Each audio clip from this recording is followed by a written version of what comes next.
A few months ago, visiting Switzerland, I had the opportunity of spending an afternoon in the archive of one of the great 20th century theologians, a notably complex and austere writer.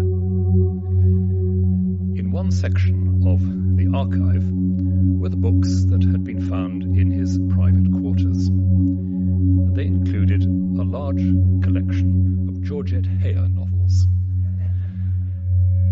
It's hard to think of any more humanizing discovery than that. But it's a reminder that our habit of looking at other people's bookshelves when we're in their rooms in order to discover more about them is something that has its uses. We like to understand the material repertoire that people are drawing on in making sense of their lives. And it's with that in mind that I propose in these lectures to look at three very different historians from the early Middle Ages, with the question in mind of what their library consisted in. What was the book culture which they inherited?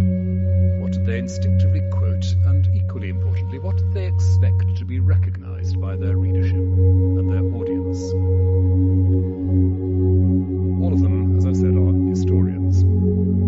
That's to say, they're constructing a narrative of the society they inhabit, and in constructing such a narrative, they're constructing the society itself. No chronicler is ever simply a passive recording machine of history, but someone who is actively creating a social world and an imaginative world. Hence the subtitles of my lectures: the invention of Britain, the invention of England, and the invention of Wales.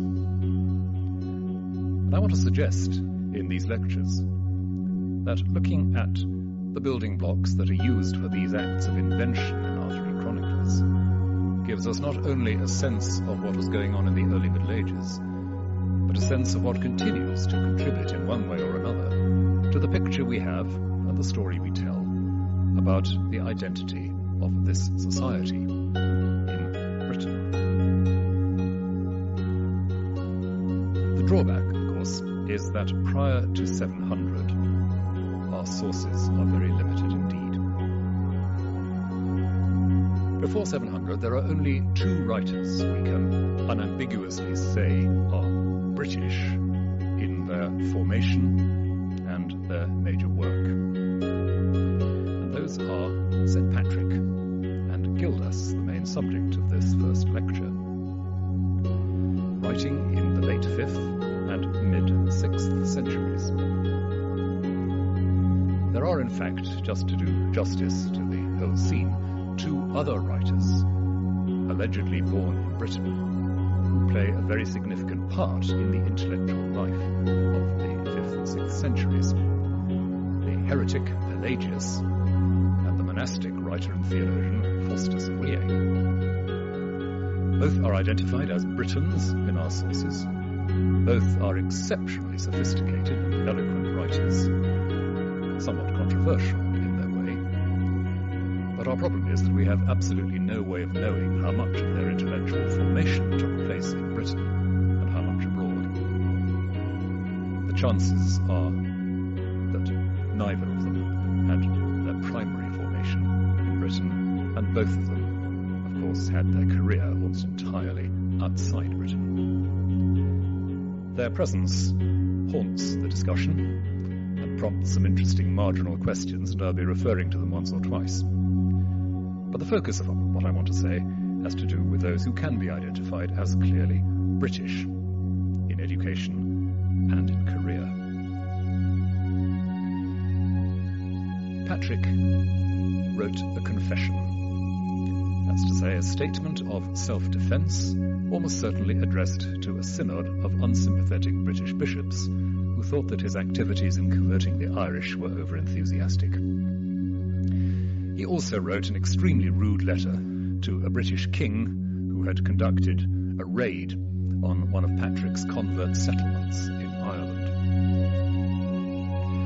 Patrick, in his confession, a truly fascinating text, speaks of his own experience as someone kidnapped by Irish slavers as a teenager, and describes the long years he spent in Ireland as a slave, his eventual, extremely exciting story of escape, his visits to Christian communities in Gaul, his return to Ireland, his travels between Ireland and Britain, and some of his achievements as an evangelist in Ireland. He admits faults in the past, though we don't discover exactly what they are. He expresses through gritted teeth his respect and profound disagreement for and with the British bishops with whom he's arguing. But for our purposes this evening, one of the most interesting things he says is that he writes rather bad Latin because his education was interrupted. He was kidnapped and enslaved in his mid-teens. And as far as we can see, that means that he had, as the child of a reasonably well-to-do family of the magistrate class in Roman Britain, he had received something of the education that a boy of that class would normally receive. What he had not gone through was a full course of rhetoric. He had not trained in the habits of composition and speech that marked someone who had gone through the full course of normal civic Roman education, the sort of education that would equip you to be a barrister, a magistrate, or a diplomat. And Patrick is aware that the people to whom he's writing, the British bishops, are people who have, so to speak, higher degrees. They know how to construct a good Latin sentence and a good Latin argument, and he knows that he is going to sound rusticus, as he says. He's going to sound like a peasant. In fact, he writes a very lively Latin, not always very correct, and not particularly stylish, but undoubtedly vivid and reflecting a spoken language. Gildas, on the other hand, perhaps a little less than a century later, Gildas is the exact opposite. Gildas writes a Latin which most readers regard as intensely annoying. It's extremely stylish, it's convoluted, it is deeply averse to saying anything simply, it shows off shamelessly, it alludes to literary sources, both classical and Christian. It's just a little bit archaic. Those who know late Latin argue plausibly that the kind of vocabulary Gildas uses is just a little bit more at home in the 5th than the 6th century. He is, after all, writing in an offshore island. But he's evidently someone who cares profoundly about style, and somebody who has been through precisely the course of study that Patrick has not been through. Gildas never mentions Patrick, interestingly, and it is just possible that Gildas was perfectly well aware that he was exactly the sort of person Patrick would most have disapproved of.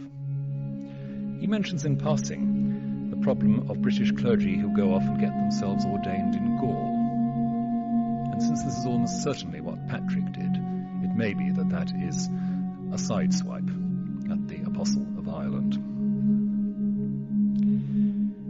So we have in Gildas somebody who's clearly been shaped by a very sophisticated Latin education. His range of reference, as we'll see in a moment, is by no means as wide as that of some other late Latin writers. Nonetheless, he takes for granted a fairly high level of Latin literacy. He assumes his readership will recognize allusions, and he makes the most of them. He quotes Virgil explicitly once, indirectly, or by allusion in several other places.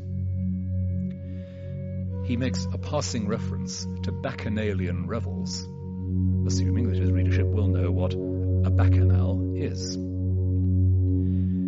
He uses all the tricks of the Latin lawyer in the courtroom as part of his rhetorical equipment, and although he never quotes Cicero, it's easy to imagine behind the way he writes a textbook of good Ciceronian exemplar. the sort of things you might want to say in a courtroom. Gildas is an educated man, in a sense that would have been recognizable quite easily to anyone on the continent of Europe at the same period, and indeed 200 or 300 years earlier. His repertoire is narrower, but his style and his culture is recognizably the same.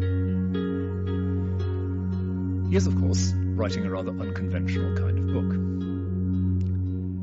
The book he writes, the book we can be sure he wrote, there are a couple of slightly contested works also attributed to him in other contexts, but the main book, on the downfall and conquest of Britain, is a mixture of sermon, history, and polemic. It begins with a wildly inaccurate history of Roman Britain and proceeds to a character assassination of 5 Western British monarchs, concluding with a dogged and eloquent trawl through all the books of the Latin Bible, extracting all those things which denounce God's people for their unfaithfulness and applying those texts to the British of his own time. But what's important in the structure of the book for our purpose is, as I said earlier, that he clearly expects his readers to know what he's talking about. He tells us at one point that he's hesitated to put his book in the public arena because of modesty and various other reasons which he doesn't specify. Some of those reasons were probably precisely that there would have been readers of the book in the courts of the kings about whom he is so rude in Western Britain.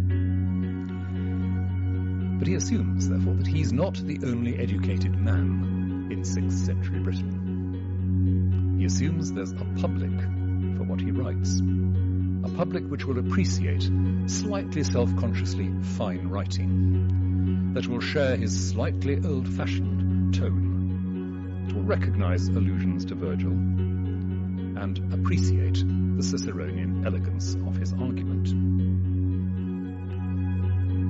Where did he learn his rhetoric?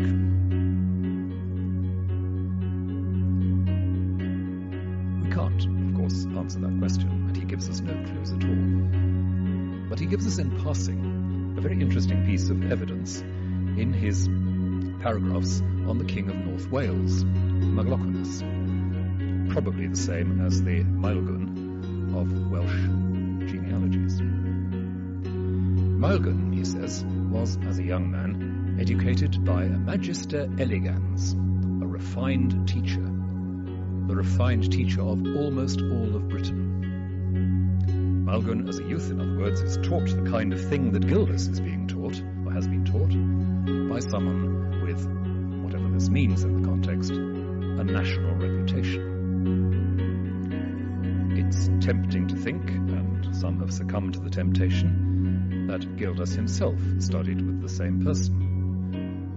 Fictions have been concocted about Gildas and Maelgwn as student friends alienated in later life. I think we can probably park those suggestions for the time being. But the point is that not only does he assume that the kings of Western Britain and their courts and their clerks would have known what he was talking about, he very specifically pins down one of those kings and reminds him of his early education. He also describes how Maelgwn spent a brief portion of his youth in a monastery and then thought better of it and embarked on the kind of career more readily associated with 6th century British kings. In Gildas's eyes, that is a career of more or less uninterrupted homicide and fornication. But there's also another piece of evidence which might be put into the mix here, from somebody who was, in fact, Gildas's contemporary, the person who's come down in history as St. Samson of Dol. Samson, born in South Wales, who worked in Wales, Cornwall, Ireland, and eventually Brittany, where he became a bishop. Samson is memorialized in a life written in Brittany, possibly as early as the 7th century, certainly no later than the 9th, but even if late, containing some very early material. And in this we once again read of a young man who goes to study with a magister of huge distinction, who is familiar not only, we're told, with scriptural and classical learning, but with the traditional law of his own country. His name, we're told, was Hildutus, better known in Wales as St. Illtyd, and the patron of Llanilltyd Fawr, Llantwit Major, in Glamorgan. So there's a school around one particular person that's remembered in hagiography, perhaps a century, perhaps 2 centuries later, which manifestly does the same sort of thing as the school attended by Maelgwn, King of Gwynedd, and presumably the school attended by Gildas himself. So we're not talking about one outlying, eccentric example of classical education surviving in post-Roman Britain. Evidently, there were centres where classical learning, ecclesiastical learning, and indeed, if the life of Samson is right, some form of training perhaps in native poetic techniques survived together. We also have, though this is much more contested, the evidence of the inscribed stones of Western Britain between about 500 and about 700. Suddenly there's a great explosion of stone monuments in Western Britain, standing stones inscribed in Latin. The work of David Howlett and Charles Thomas has argued very, very strongly that we have to read these inscribed stones as reflecting a very high level of Latin literacy because of the puns, the letter-counting games, the palindromes, and various other little verbal puzzles that they may contain. I say may because these conclusions have been challenged by some other scholars. Nonetheless, it's very clear that during the period we're talking about, this quite new development of Latin inscribed standing stones, some also inscribed in the Ogham alphabet, the Irish Ogham alphabet, this new development reflected a self-consciousness about Latin, about Latinate or Roman identity in the kingdoms of Western Britain, those kingdoms to which Gildas directs his polemic.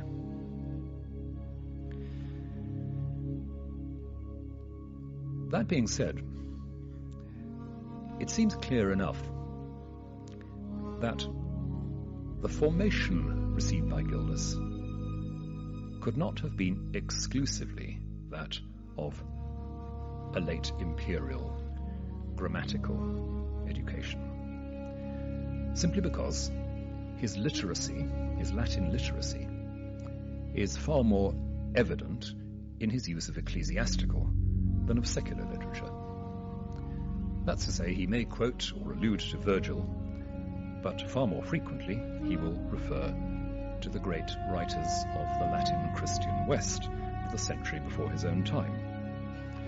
There are several allusions to, though they're not directly identified, allusions to the letters of St. Jerome, and also to Jerome's well-known treatise De Viris Illustribus, his compendium of Christian biographies.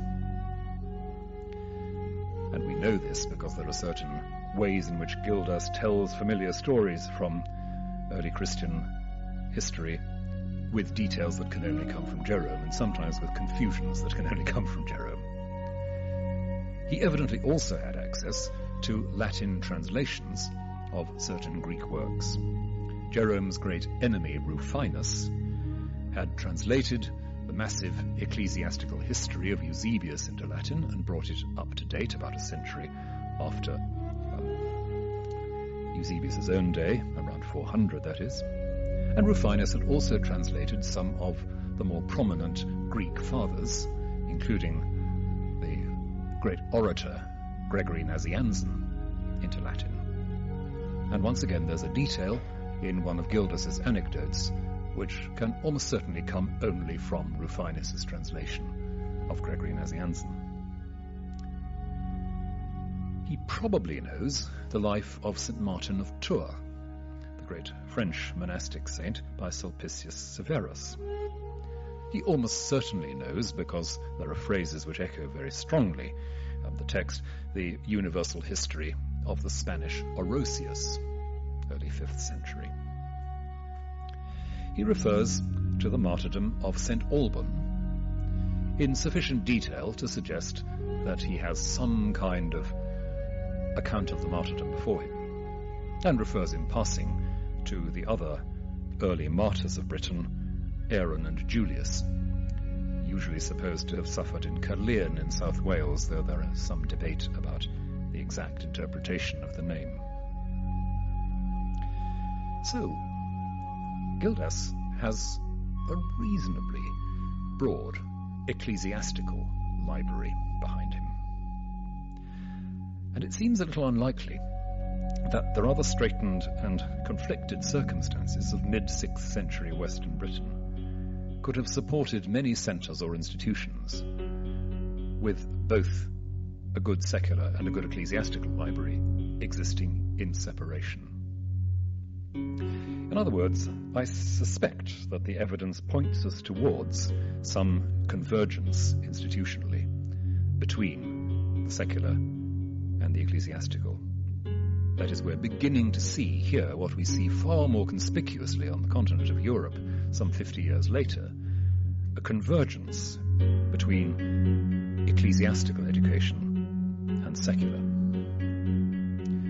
The adoption, so to speak, of the secular classical educational ideal by ecclesiastical bodies, including monasteries.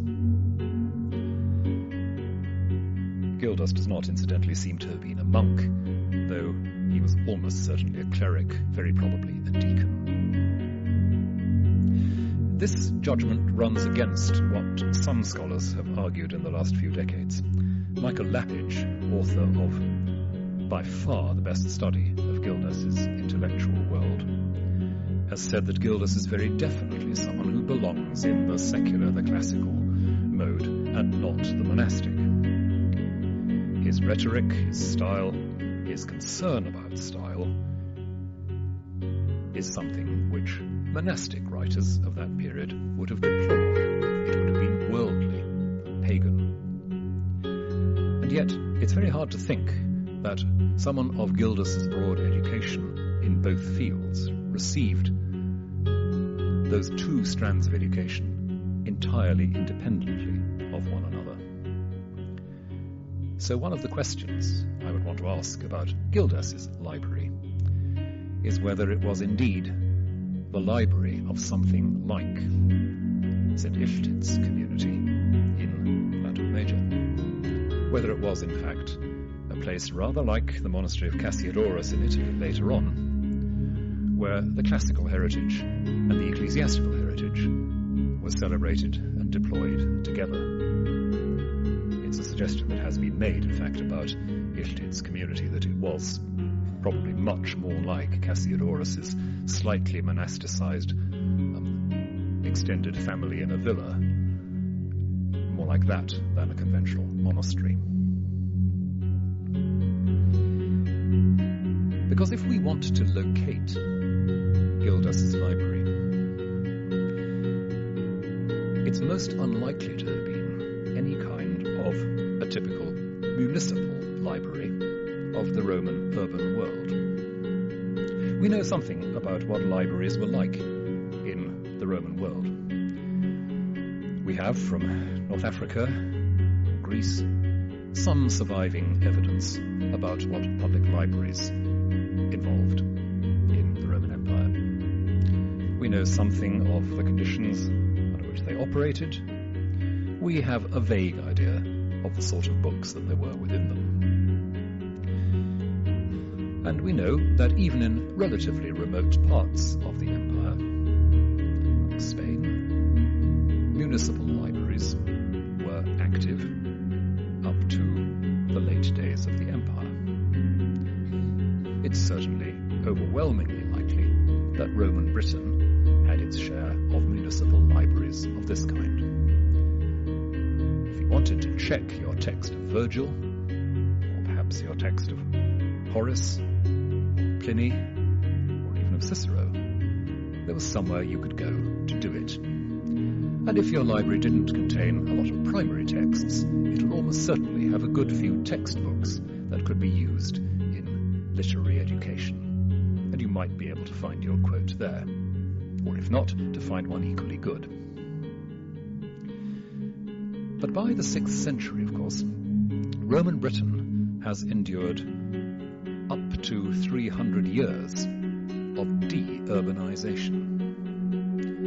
As archaeologists in the last generation or so have made crystal clear, the collapse of town life in Roman Britain was not the effect of the Anglo-Saxon settlements. The evidence suggests that people were leaving the towns already by the 3rd century, the late 3rd century, moving into villas, villa communities with a kind of squirarchical structure, eventually springing up, and to some extent their leadership and their forms of authority move back cautiously into some of the semi-deserted towns during the 6th century. We have evidence from Wroxeter, for example, of exactly that process happening, a resettlement sometime in the 6th century on a far smaller scale of a Roman city by people who have presumably come back in from the countryside, who are recreating a market economy, creating a market town for the farms, the villa-based farms in the area. But that doesn't augur very well for municipal libraries in the towns. Just as municipal baths are allowed to fall down in late Roman Britain and late Roman elsewhere, occasionally being, as perhaps in Wroxeter, reconstructed as Christian churches. If those baths are allowed to fall down, I would be prepared to bet that the libraries were as well.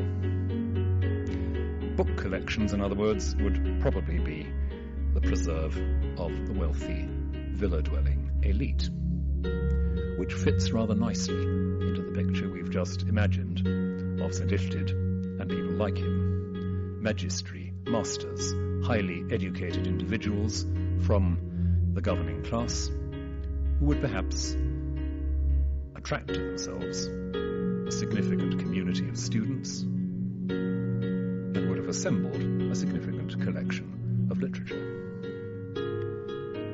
My argument is that that literature, by this time, would have been as much ecclesiastical as secular, so that in somewhere like Illtyd's settlement in Glamorgan, you would have been able to find a reasonable spread of Latin ecclesiastical works, and perhaps most importantly of all, and I move on later to think of this about this in more detail, most significantly of all, copies of the Latin Bible.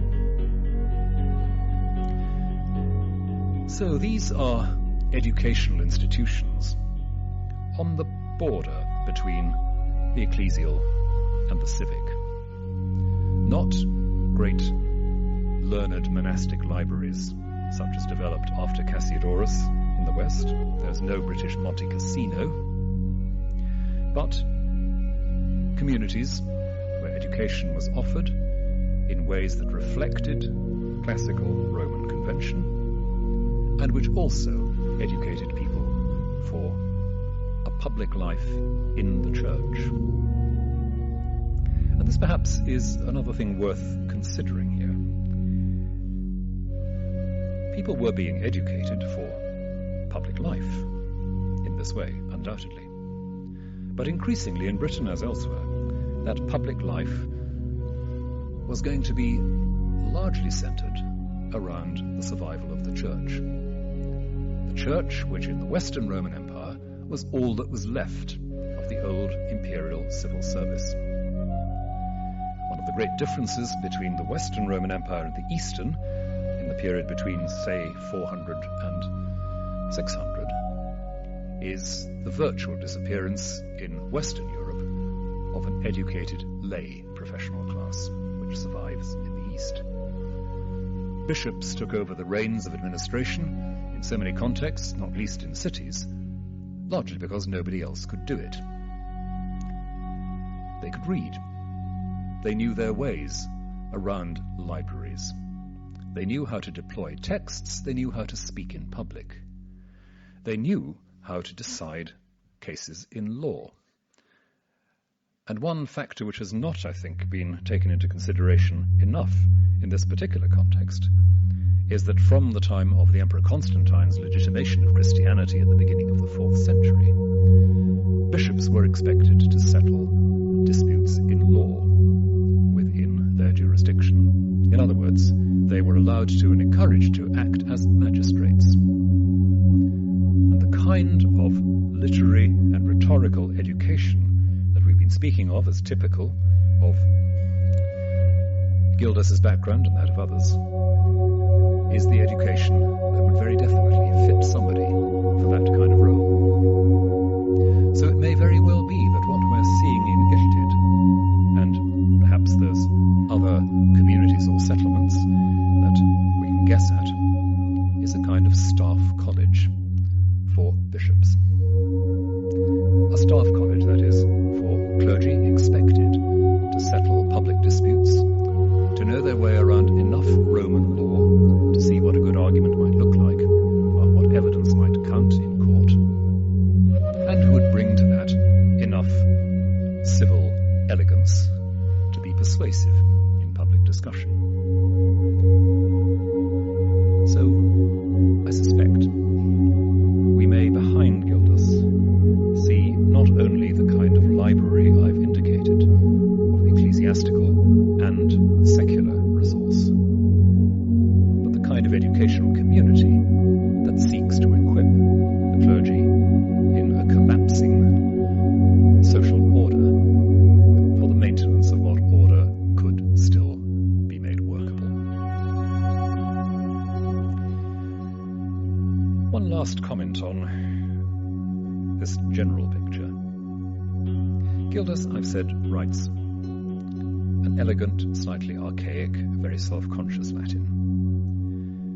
During the 6th century, we begin to see, and this is perhaps what we see in the inscribed stones, a move towards the Baroque, eccentric Latin, typical of some Irish writers of the 7th century and of an English writer like St. Aldhelm of Malmesbury. The well-known, indeed notorious text, the Hesperica Famina, shows you just what terrible things could be done with late Latin if you had an over-fanciful mind.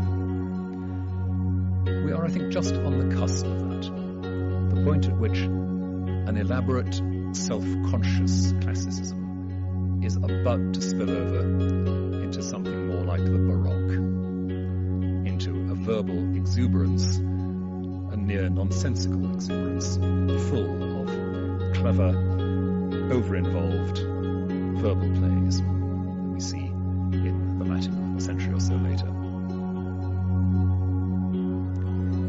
But I mentioned the Bible, and that brings me to the last part of what I want to outline and argue this evening. Gildas, as I've said, works his way stolidly through the entire Scripture. And he quotes extensively from almost every book of Hebrew and Christian Scripture, and indeed has one significant quote from an otherwise not very well-known apocryphal book, the 4th book of Esdras, which for some reason was bound up with his Latin Bible. Scholars are still scratching their heads over exactly why it's there. Perhaps most interestingly, Gildas doesn't quote consistently from any one version of the Latin Bible. Thomas O'Loughlin of the University of Nottingham has recently produced an exhaustive study of Gildas's biblical quotation, a really invaluable work, in which he shows how Gildas oscillates between quoting from the Vulgate, St. Jerome's new version, which he clearly knows, and a variety of what are usually called Old Latin texts, that is the pre-Jerome Latin texts, especially of Hebrew scripture. There's no evidence at all that Gildas knew any Greek, although there was one doomed attempt, I think, some decades ago to show that he might have done. He owes his biblical scholarship almost entirely, therefore, to Jerome and to Jerome's Vulgate and some of Jerome's letters, possibly, though this is very doubtful, possibly one or two of Jerome's commentaries. So he clearly has access to more than one copy of Scripture.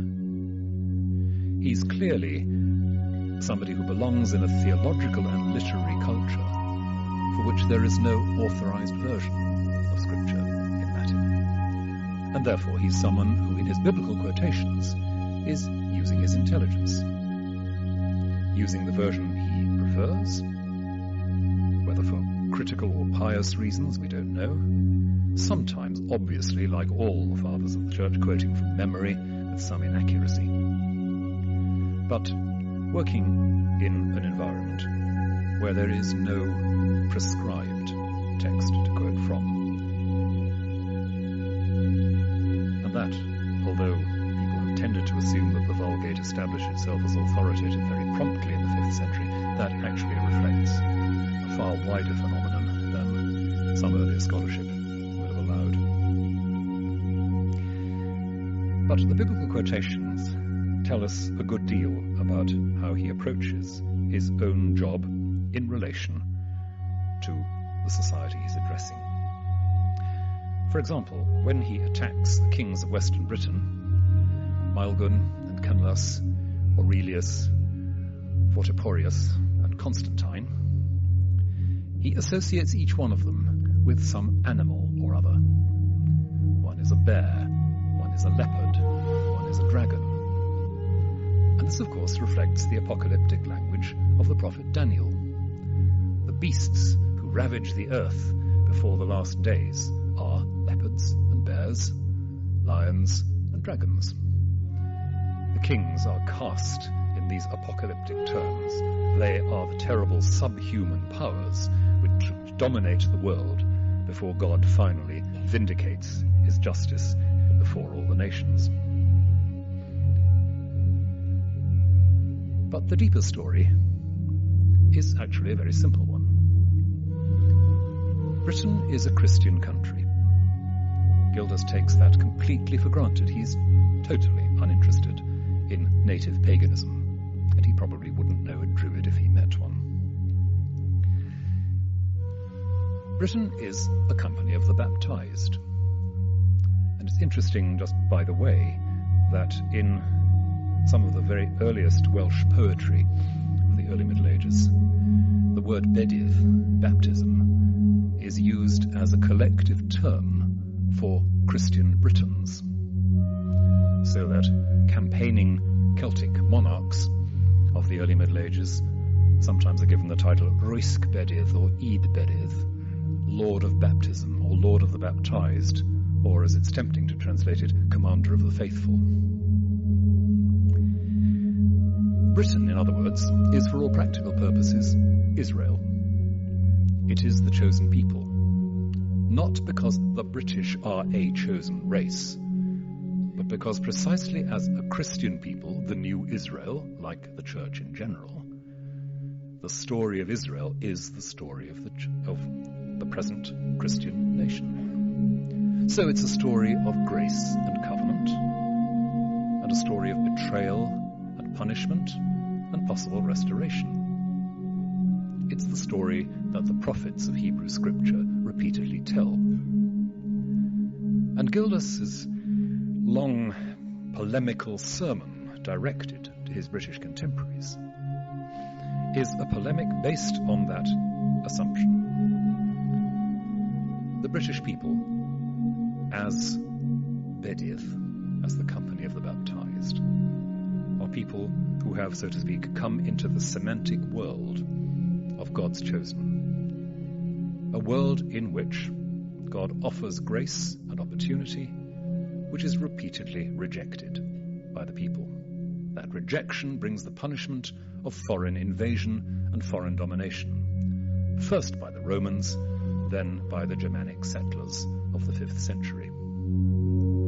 If Gildas is inclined somewhat to over-egg his descriptions of the misery inflicted by the Germanic settlers, and the archaeological record suggests that he may very well have done. It's because, of course, he wants to assimilate it to the ravages of Assyrians and Babylonians as described in Hebrew Scripture.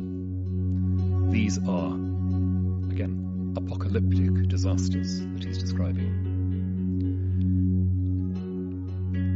Britain, that is non-Germanic, Welsh Britain, so to speak, Britain in his time has had some decades of relative stability, only very relative. But this is not an occasion for complacency. Gildas looks back on recent and more distant history and identifies periods when things have been very stable, and as a result people have become very wicked again. This is clearly happening at the time of writing, probably the 540s, and the 5 kings of the West are signal examples of it. It is certainly a very interesting feature of his writing, sometimes remarked on, that while he charges the kings of the West with more or less every crime in the book, he never suggests that they are either pagan or heretical. They are Orthodox Christians. They're just extremely bad Orthodox Christians.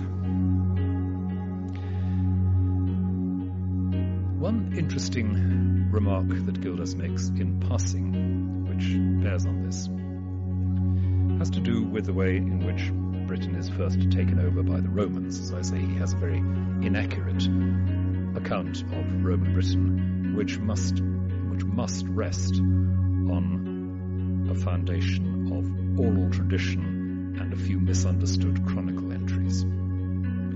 But he notes that when Britain was taken over by the Romans, it ceased to be in any real sense Britannia. It became, for all practical purposes, Romania. Britain's identity was swallowed up in the Roman identity.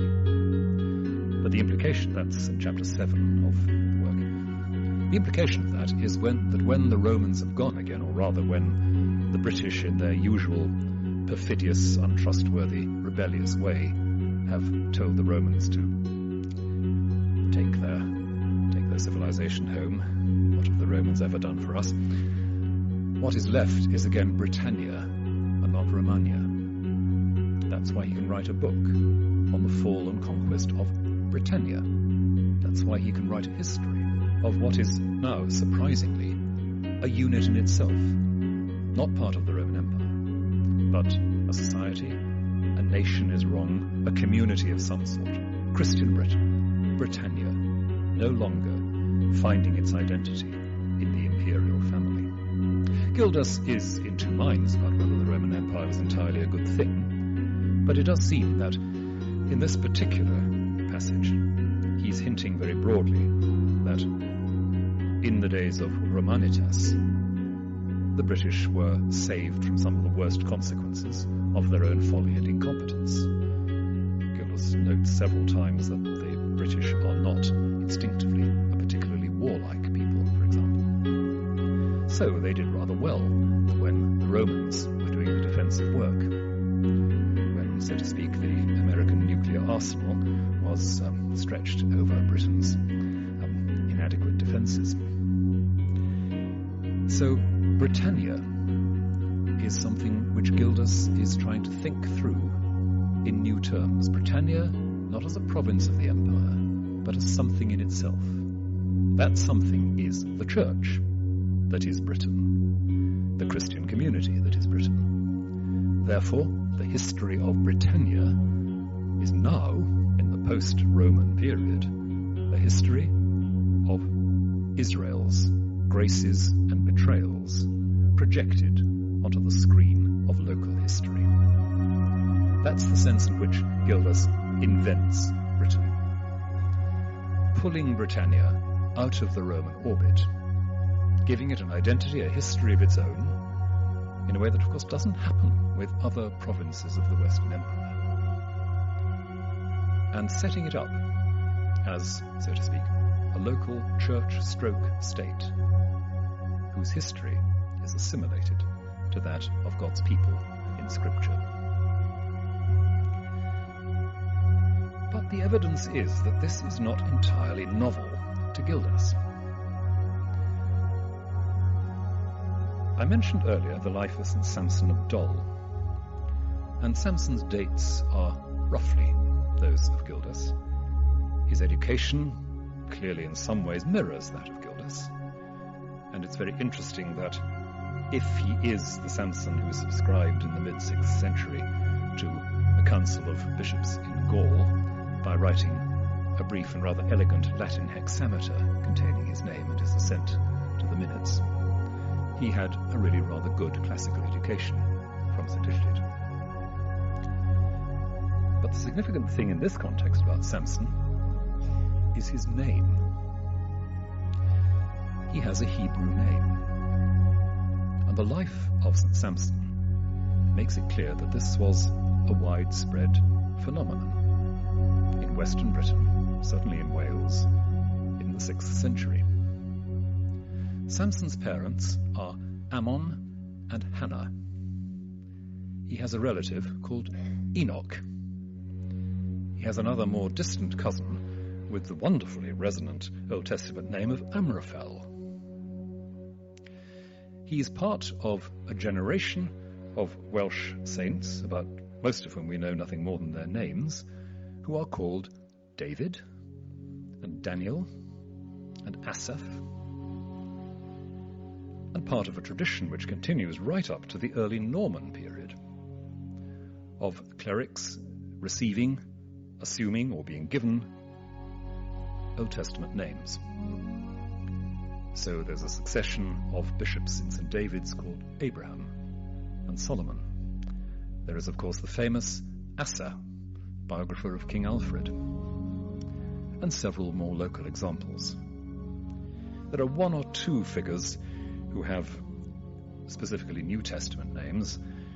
There is a King Peter in southwest Wales in Dyfed, and a King Jacob or James in northwest Wales in Gwynedd during the 6th, 7th century.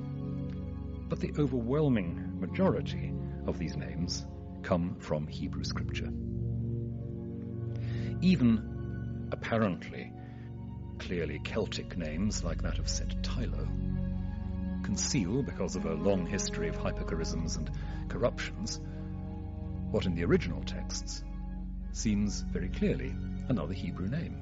St. Tylo began life as St. Eliad, or possibly St. Eliau or Elijah. The T is transferred from the end of the saint to the beginning of the name, as often happens. Even St. Illtyd, Ildutus, reappears in Geoffrey of Monmouth as Eldad, yet another Hebrew name. Now, it's very hard to know how far to push this. It may be that some people, especially in the cases of Tylo and Illtyd, used both a Celtic name and a biblical name that sounded a bit like it, because Eliod and Illtyd are perfectly credible Celtic names, philologically speaking. Nonetheless, it's a fascinating phenomenon, and one which is peculiar to Britain. Virtually nowhere else in the Western Christian world do you find the regular use of Old Testament names. Nowhere else do you find anything like the density and frequency of those names that occur in Wales. You have one odd outlier in early Anglo-Saxon England, the Bishop Ithamar of Rochester, mentioned by Bede, but that's another story. But that does suggest that the identification of the British Church with Israel was something which Gildas inherited rather than creating.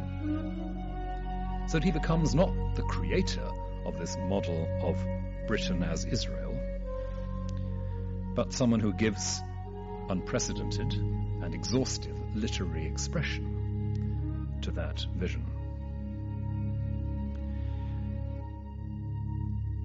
So, throughout his work, Gildas is assuming that this is indeed the true history of the British. Whatever may have happened in the period of the Roman occupation, whatever exactly may have been going on in the events of the 150 years or so before Gildas' writing, which he describes in such profoundly confusing ways, so much so that ink continues to flow in rivers on the subject of his chronology. The interesting thing is not the detail of that. It is how a pattern of betrayal and fall, restoration, punishment, and so forth can be extracted from that or imposed upon it as part of creating a Britain which is ideally a society of Christian rulers and overseers, as he says, speculatores, magistrates, priests, religious, and all those who keep the society running.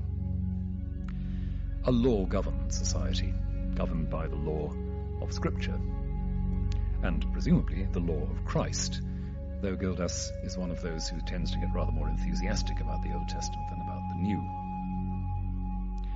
But that's the history of Britannia.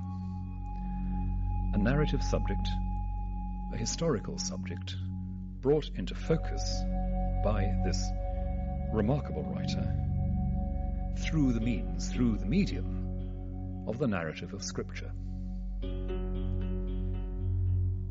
Gildas holds together, as I've said, something of the Roman legacy. He still refers to his fellow countrymen, especially when they're fighting the Germanic settlers, as cives. They are the citizens as opposed to the others. But far deeper is that identification with Israel. Which is why, as I say, I'm not entirely convinced that we should simply accept the verdict that Gildas' education is primarily secular or classical.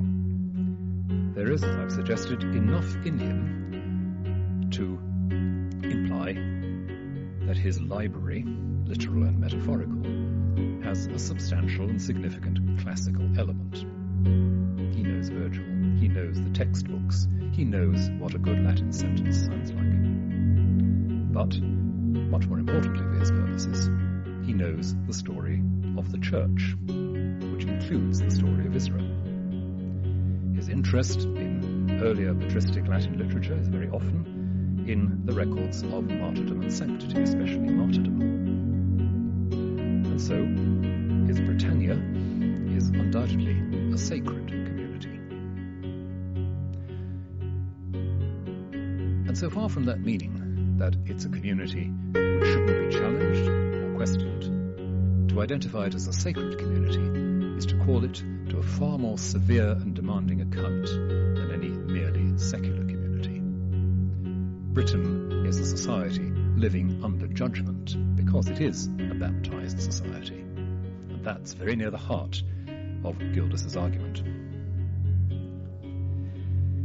In the second of these lectures, I'll be moving on to look at what Bede does with some of this tradition and with some other features of what he inherits. Noting the way in which Bede, picking up some of Gildas' themes, not least the persistent failures and betrayals of the affiliated incompetent Britons, but recasting the entire story, not in terms of a settled Israel invaded by pagan Babylonians in the form of the Anglo-Saxons, but this time a story of idle, heretical, or idolatrous Canaanites invaded by righteous Israelites. Thank you.